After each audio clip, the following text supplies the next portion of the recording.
and yucca and everything grew there. Gave us a very unhappy chicken, which went all the way back to Iquitos with us. And, but you know, a chicken's a valuable gift in there, because chickens are not native. So, when we got going again, I said, you told me you didn't know anything about plant medicines. How come? He said, well, I didn't know it would cure that. But I thought it would, because it cured me of carnosidad, and if it'll cure carnosidad, it'll cure anything.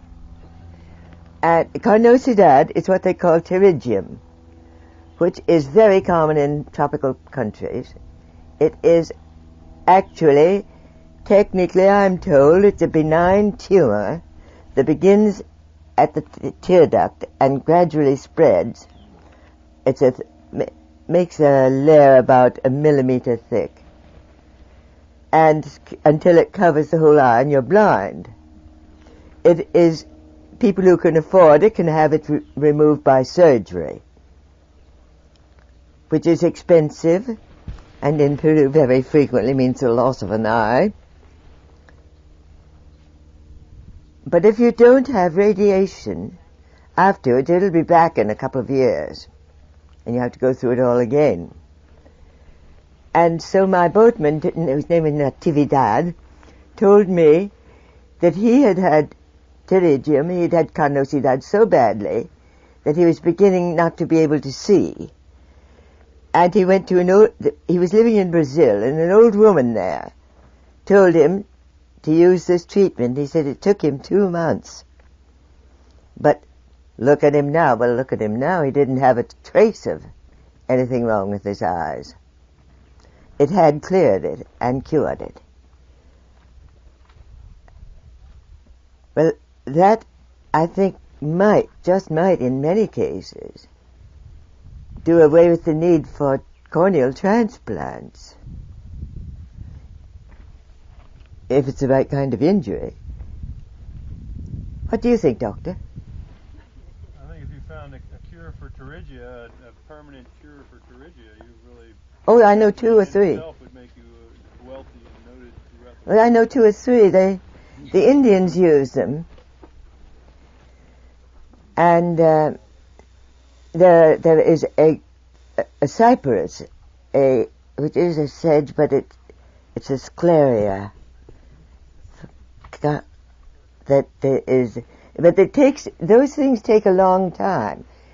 For pterygium, that the treatment must be given every day. It doesn't hurt. In fact, the man on the shore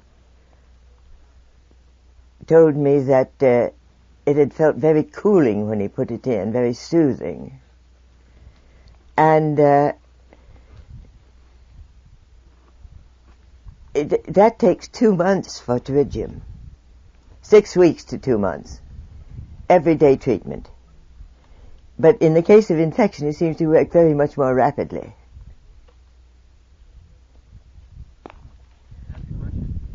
Yes.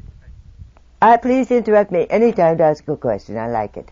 Nicole, I heard a story about you from a reliable source a few years ago that told me that you had gone from village to village and managed to kind of meet the old women in the village who had knowledge of their what's the word the contraceptive herbology.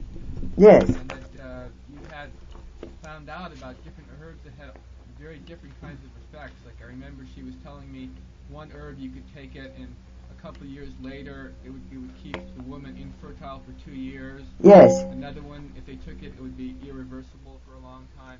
And I've never heard you talk about it. I wondered if you could tell me a little bit about your experience. Well, there are a number of them. You see, although these people have been using oral contraceptives since time immemorial, nobody knows how many centuries. We got them into circulation in 1960. And, but before earlier, 1920, when Carstens wrote an article about it, they called him crazy or a liar or something, because they said nothing taken by mouth can cause a woman to become sterile.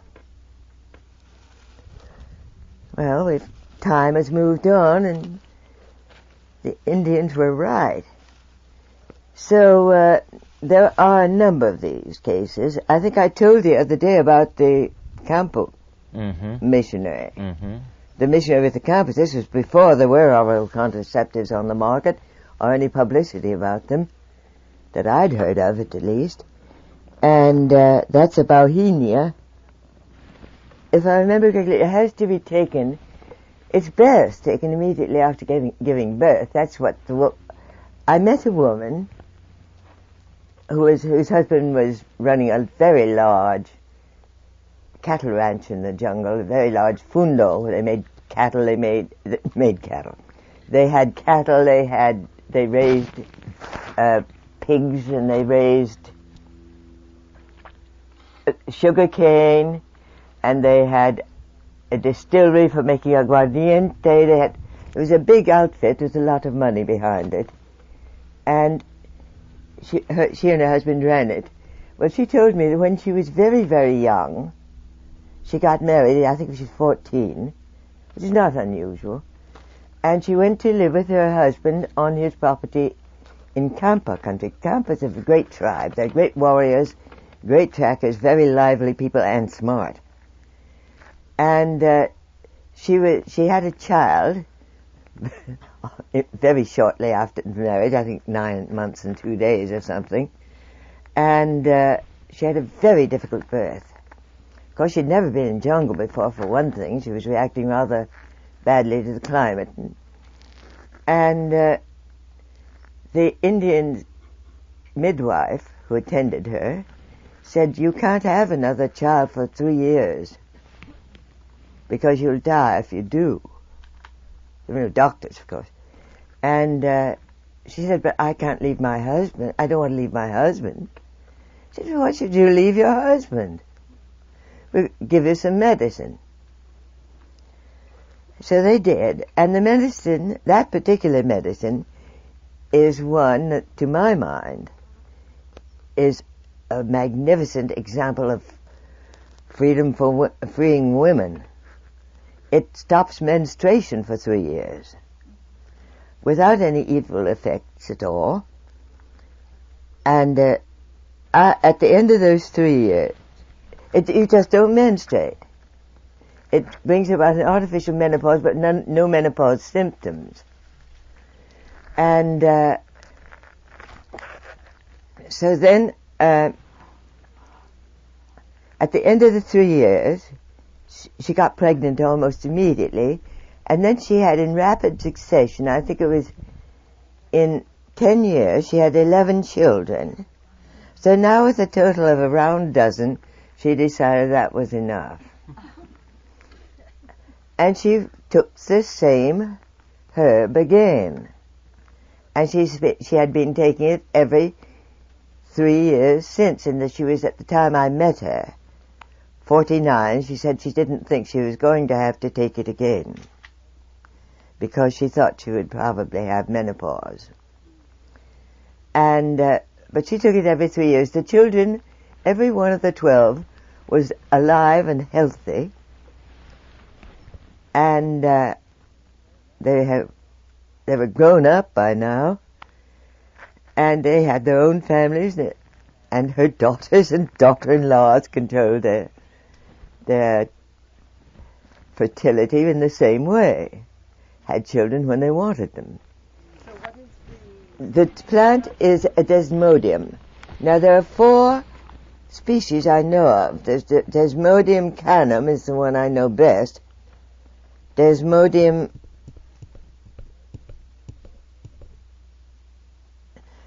is, I can't remember. The canum is the one. Oh yes, ascendens and axillare, and then there's one other. Well, I don't know which of the species. I'm not certain which of the species it is, but because I've since learned that the Kampa, beside the Kampa, the Yaguas, Shipibos, Conibos, and Kokama all say this is good stuff, and they use it. You mentioned, maybe it was Friday evening, that there was also a plant or something that could be taken orally for abortion that the tribe. Yes, there is, but that's one of the sedges I had, that we have finally decided the active principle is the active principle is a fungus that grows in the plant, and it's practically impossible to determine unless you are a member of the tribe and have grown that. They've handed it down from generation to generation, a plot of abortifacients, a plot of those which are supposed to enhance fertility, a plot which eases childhood, and believe me, that one's great. Because I had a friend who was a school teacher. I met her in a little village I stopped at, and she was teaching a Shipibo village, and she was my first link with the Shipibo tribe. They're the ones who make those beautiful textiles you showed last night. Mm-hmm. And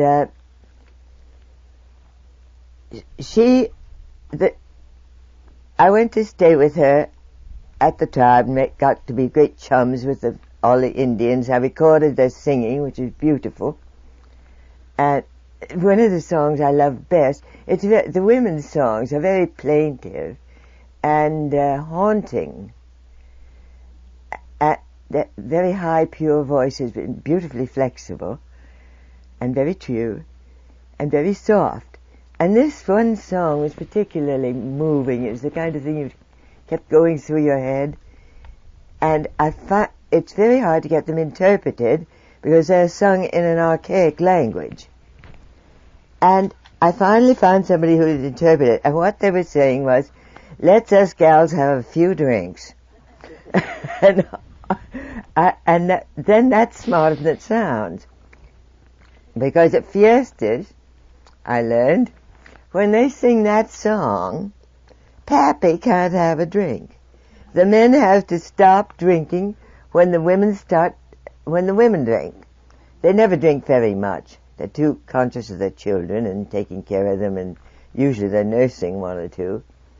And so they, but when things are getting a little rough, very often they will sing this song and they'll have a bit of masato, and the men just have to sit there.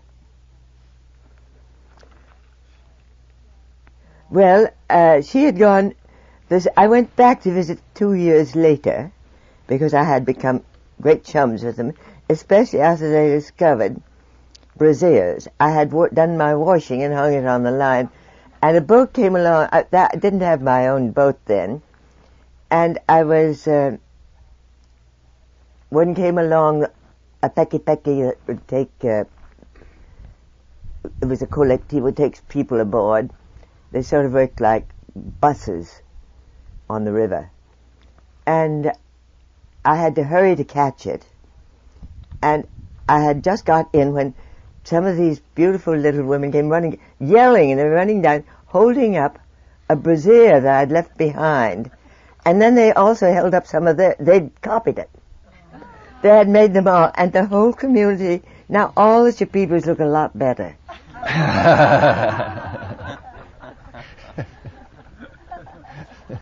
They do, especially after they get to be about 30. And so I had... Yes? Question, Pat? Yes. Back to the birth control method. Do you know if there are fewer negative side effects? There don't seem to be any. According to my informers, there are none, zero. Hormones that we use here. I haven't heard of any side effects. I tried very hard to find some. I'm told there are none. Do they use similar plants What? rather than Menopause. Well, yes, she told me that her sister had been having a bad menopause, and she gave her this same thing. And it took her through menopause. Well, I know one that's very good for menopause.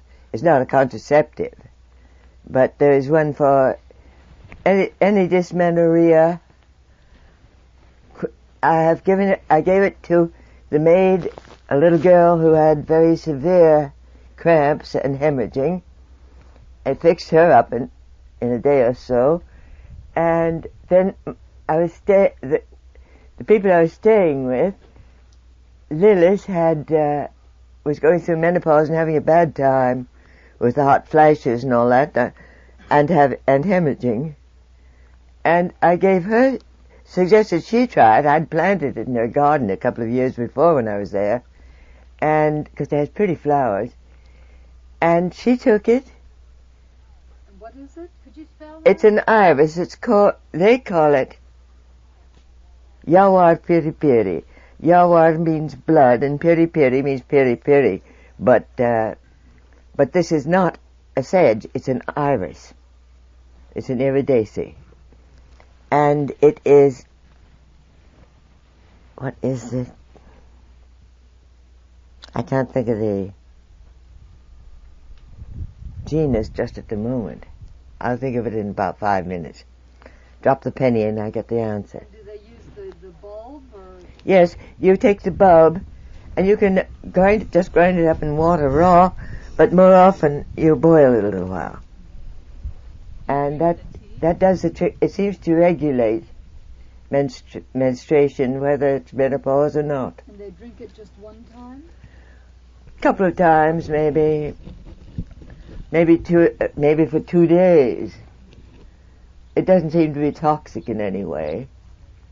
There haven't been any tests done on it, but I've never heard of anyone's having any bad effects.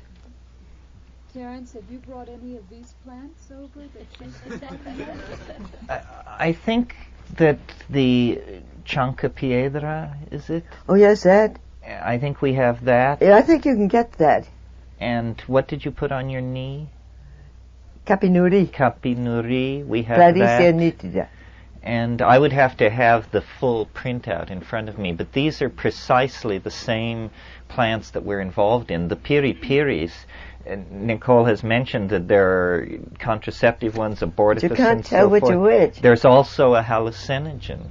Oh yes, And Chicoro. Chicoro piri-piri. And I've made great effort to get that one, but not wanting to induce an abortion. Now that I have it, I'm not sure what to do with Well, it. it's a different. I think it's a. I don't think it's corymbosis. Well, I don't know. They look. I'll check it. I have it in my files. I have 3 species of piri-piri, and they basically, the only way in which they're different is they're little, middle-sized, and big before they stop growing. But otherwise, I can't tell them apart, and they're chemically very complex. I know. Yeah. No, but the kinds of plants I Nicole gave up is on talking those about, because of this. because of Because of the fact that is apparently not. There's no change, no difference in the genus or the species, and there's not it's not a variety. It's some external influence, such as a fungus. Well, so conceivably, because they are different chemically. Someone could do a project where you grew out an uninfected strain and then attempted to infect it with these various strains.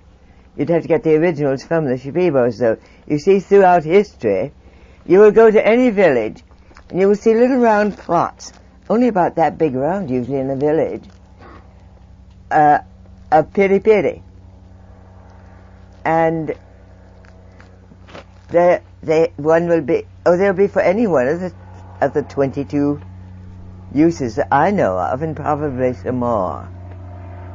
Running from broken bones, and I told you about the ones you wash your husband's pants with, so they'll be impotent with another woman. And the ones for hunting, they'll make you a good hunter. You rub them on your blowgun, you'll never miss your shot. That sort of thing. which I don't really think we have much need for in our civilization. What is the name of the grass that is used on the eyes? That's Paspalum conjugatum. Paspalum conjugatum.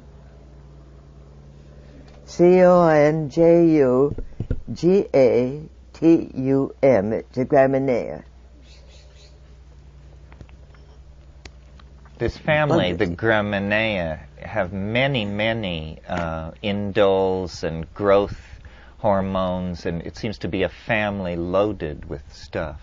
It's very interesting. Very interesting. There is another grass that the Shipibos say has saved more lives. You see, the Shipibos have some rather interesting customs.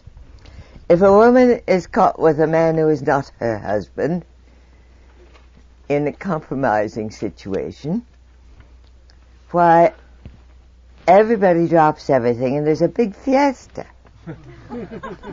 And the woman is not punished. But the man has to be severely punished because it's his fault. I am in favor of this civilization. He is at the fiesta. Everybody gets very drunk, and then the husband has a special knife for this. Every Shipibo man wears one on a string. It's called a rishati, and it's a knife with a little handle that is a peculiar shape, and a curved blade is cut out of an old machete, and it's only about the blade's only about so long and about as wide as my finger, and the culprit, the seducer, gets a cut across the back of his neck, and he bleeds profusely. It's a deep cut, and of course some of them are proudly scarred from the fact he was awake. And they say he would bleed to death but for this grass, and I don't remember the scientific name. They call it Caña negra. I have it in my notes. I only got it identified by Sydney. I had been trying for 12 years to get that one identified, and nobody knew it. It looks like sugar cane, and it's purple, but it isn't quite sugar cane, and it's not sweet. And it will stop bleeding. It's a hemostatic, applied locally. And it's wonderful stuff. And he says that all the men in the tribe would practically have bled to death if it hadn't been for that grass, because they always have it growing nearby. And as I was saying, the woman never gets punished. Well, she does. It does only if the other wife decides to take a hand in it. The betrayed wife, and then they have a hair-pulling contest. I was lucky enough to see one. Unfortunately, I didn't have my camera out at the time. And it was back in the boat. And these two women, the women cut their hair straight across here, down here, and then long in the back, is straight and thick and very shiny and beautifully kept. And these two women had each other by the hair, and their heads were down. They looked like fighting elk. And their heads were down, and they weren't going this way. They just were pulling steadily, and they're walking around in a circle. It seemed to be a sort of ritual. And everybody was standing around, and they were all laughing. And the women were furious. And finally they broke it up. But for about 5 minutes while I was there, they were pulling. They didn't pull it out. I don't quite understand it, but it was very interesting to see and extremely funny. Nicole, what part of the desmodium is used? It's the whole plant. It's a weed that grows about so high. So the above ground? That you use root, leaf, stems, and fruit and flowers. It has these little burrs that stick to you. They say why it's called amor seco. It loves to stick to dry things. But there is the contraceptive, And I think that's a rather nice name for one. There's a desmodium in India that contains DMT, Desmodium putellum. It's a very in the big roots. genus. Yeah, it's a big genus. The hitchhiker plant in Hawaii is a weedy desmodium. You may have it there, maybe one of them. I know, when I think how much time I've spent trying to eradicate it, there's a certain irony. Well, have in it. dentists go to work on it. Yes, right. Nicole, what do you think about the future of the Amazon? Well, I think that if we can only get the word around there's money to be made by doing other things than cutting it down and burning it, then some of it may be saved. So extractive foresting is the thing to make people aware of. I think it's essential. Because as it is, well, you know the statistics as well as I do, if not better, and that one species is disappearing a day. Not necessarily a plant species, but a species of something. And these medicinals are disappearing. Did you? So about he wiggles a hand, I think they mean me. Yes? I guess I asked this question to both of you. Is it true that the pharmaceutical companies in America are basically highly discouraged by law from being able to use plants in their products, and that's why it's difficult to get? Why is it that there's such a resistance to using, for instance, if there are plants in the Amazon that are valuable for their medicinal use? I understand it takes something like 8 years to get a new drug approved, and if it comes from a plant source, the company does not have any kind of a monopoly on You it. can't get a patent on a plant. So it's to no advantage of any kind of drug company. There's not enough. Well, also, some of them are too efficient. For example, the ones for arthritis that really cure it. Who wants arthritis cured? Certainly not the pharmaceutical houses. What was the name of that herb that cured the arthritis? It's not a herb, it's the bark of a tree. It's a Unanopsis. I've forgotten the species. There aren't very many. It's not a big genus. But I have it. It's Rubiaceae.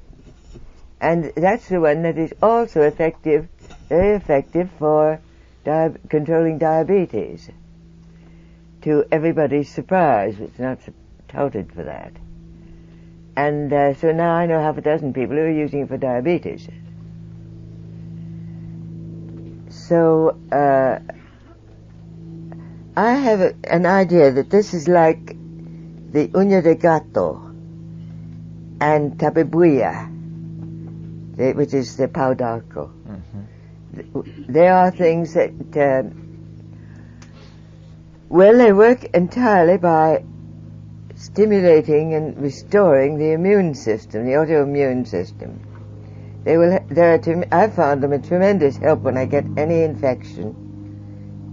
There are a number of infections that are not easily treated with antibiotics. And I found that taking that and the antibiotic, neat. And they're now trying to get somebody to try it for AIDS, because that is the obvious. I think it's the obvious remedy. Huh? Well, any of those. Tabebuya.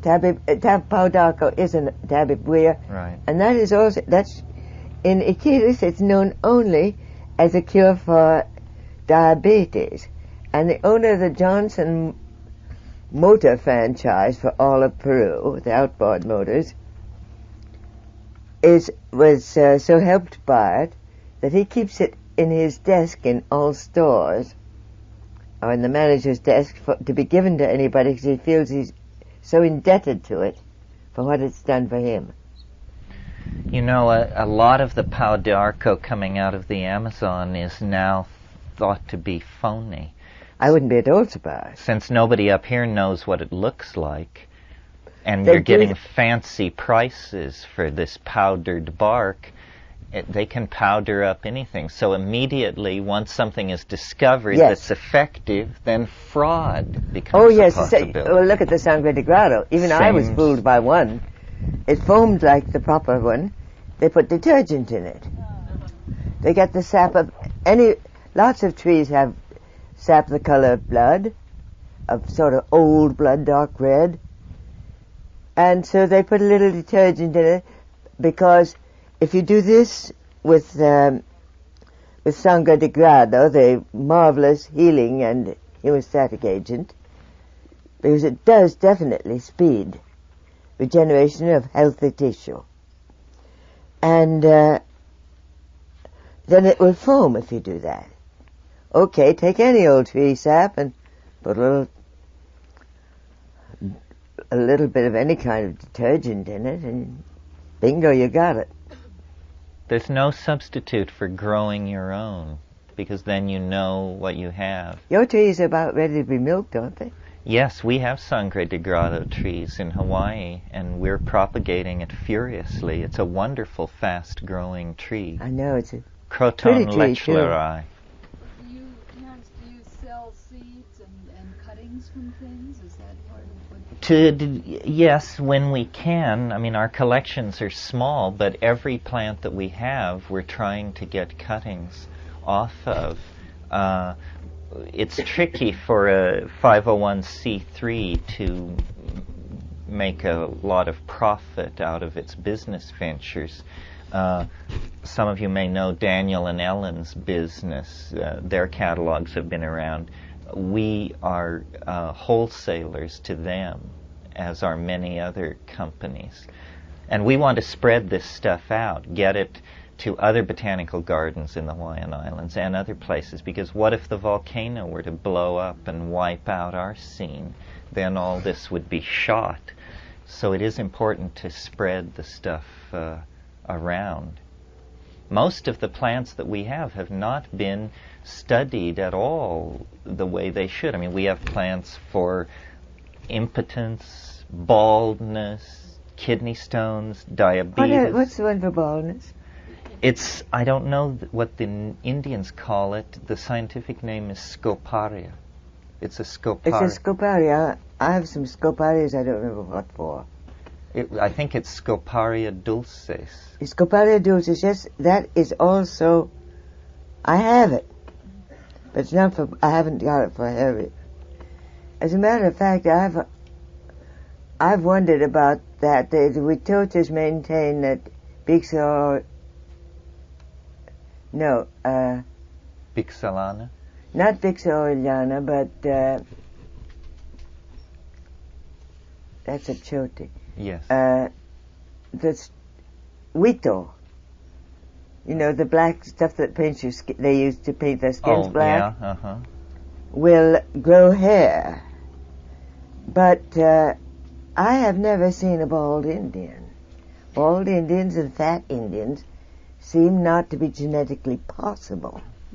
So I'm a little dubious about the things that are supposed to keep you slim and elegant or fine and hairy.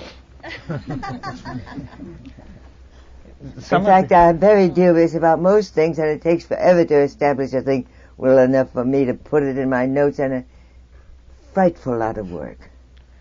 Yes, some of these things you try and you sort of realize that it lies in a domain of language and expectation, and that something you define as unpleasant, they might define as pleasant and worthwhile. For instance, they have a plant that after you've carried your backpack along the trail all day long, they say that your muscles are stiffening up. So they have this plant that's like a nettle. Yeah, but they are nettles. It's just ordinary nettles. Yes, they pat and all they use over. Them. And they urge you to do this. All the Indians swear by it. Why should you do this? What a terrible idea. You know? I think so too, and they all use it. I've had my bearers, at the end of the day, always just beat themselves with nettles. And they say it feels great. And there are also, you probably encountered this, Nicole, there is this concept of a culture-specific disease, and there are a lot of these in the Amazon, and a lot are cured by ayahuasqueros. I can't remember the term, you probably know it, Nicole, but when your luck goes off. Oh, yeah, I wrote ivory. I thought it meant I smelled bad, but it didn't. It meant I'd been having a lot of bad luck. Everything went wrong. Mal-aire. Mal-aire, and that's a disease. You have a problem. Oh, susto. Susto is interesting too. Susto is fear. You get sick from us if you're badly startled. And babies especially are susceptible to this. Give a baby a bad scare and he'll get sick. Well, maybe. Do they do that in our civilization? Not really. You don't get a chill. Huh? Get a chill. Some people think that if you get a chill, that you'll get sick from it. Similar sort of shock, I guess. Mm-hmm. And but they recognize a lot of psychological states as being the cause of illness. Depression, or you don't see much of that. In fact, remarkably few neuroses are notable. Well, this is, I think, is the legacy of shamanism. I do too. That where shamanism is a healthy institution, neurosis is virtually unknown. You do see an occasional psychosis. But that could be a genetic It predisposition. can also be through injury. True. Yes, serious psychosis seems to arise from a different set of causes, but neurotic activity is, and people suppress. It's very rare. It is rare. Well, so is psychosis. But the Chulichaka is supposed to make you nuts. Is that the guy with the beard who comes? No, he's the one with his feet on backwards. Oh, yeah. They have all these demons that they fear. Augustine says he knew a Chulichak. He saw him quite often. I gathered with other friends. I wouldn't put it past Augustino. He's a sculptor, magnificent. He's come to live in the States. His work's superb. It's frightfully interesting. Agostino Rivas. Yeah. Yeah, I'm sure there are people here who know him. He has quite a reputation. Pat? Yes, that was a question I was saving for this afternoon. About I what? understand that neuroses and psychoses have increased in the Amazon and in other parts of the world, like obsessive neuroses, anxiety, depression, and psychopathological. Well, yes, they're getting colds in the head, too. Are there any plant medicines that are being used in the way that we use psychoactive drugs? Ayahuasca. That's what it is. The reason psychosis and all this is increasing is simply that stress is increasing worldwide. And that's why just as they have got measles now and whooping cough, which are incidentally fatal there, because they don't have the immunities that we have developed. And they kill an awful lot of children unless they're vaccinated. The missionaries now, most missions, no matter what kind, vaccinate all the children they can get too, because they want to save them. Well, we were also talking previously about the American or the Western pharmaceutical companies wanting to make profit, and yet there are outfits that, quote, are non-profit, like Direct Relief, who distribute American I don't know any. like for measles, vaccination, that sort of thing. Oh, that sort of... Why isn't there a non-profit organization from Western civilization that can go to these other countries and extract the Because that's not what they're for. medicinal? That's not what pharmaceutical companies are for. No, I'm not They're talking out to make money, they're not out for... about a non-profit organization. Well, you see, it would be possible, you would think, for like a feminist collective to create a non-profit pharmaceutical company, concentrate on these drugs that relate to women and reproduction. This is the kind of political action that hasn't been tried yet. Everything is done old style, but I think there would be tremendous opportunities for And I think great support. Yeah. And there is nothing right now. No, Nothing. Botanical Dimensions, which is far from that, is the closest thing. But you need, somebody who's really intensely committed to getting these contraceptives out. And as a political thing, with no motivation or very little motivation to turn a profit, then you could probably get somewhere. This abortion pill that's being developed in France, which is the pharmaceutical equivalent of one of these abortifacients, is obviously going to change the whole reproductive freedom argument. Much of the position of the right to life people just becomes irrelevant. All it means is that we're going to have one more illegal drug to worry about in this society, but one addressed not to psychoactivity, but bioactivity. Well, Terence, the main problem is getting the plants from over there over here. No. No, the development, testing, and satisfying of the government. Well, who needs that if you just have a seed catalog and you're selling seeds to people? Well, Who else is going to grow them? But Some of these things are very difficult. And you have to be But careful some of them aren't. if you're going You're to saying they interfere have with the lots. reproductive system. I mean, this is delicate stuff here. You want to know that you're not going to have a negative fallout 20 or 30 years in the future.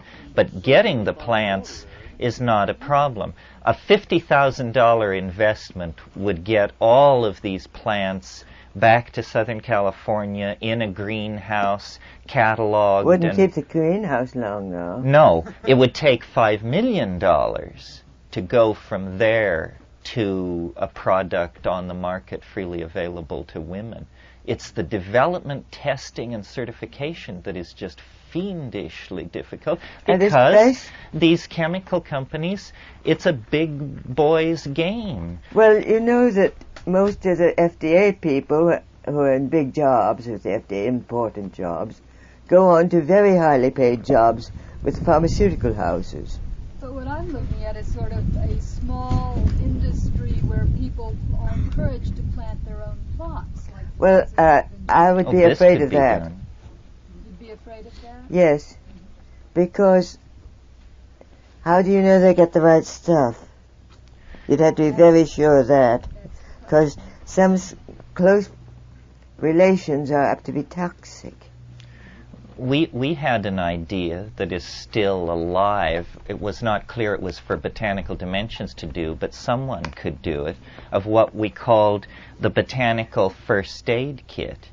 And what you would do is you would survey the entire world's known catalog of medicinal plants, and out of that you would select a plant for migraine, a plant to cause abortion, a contraceptive, a hallucinogen, an antidiuretic, an antidysenteric, say 12 plants.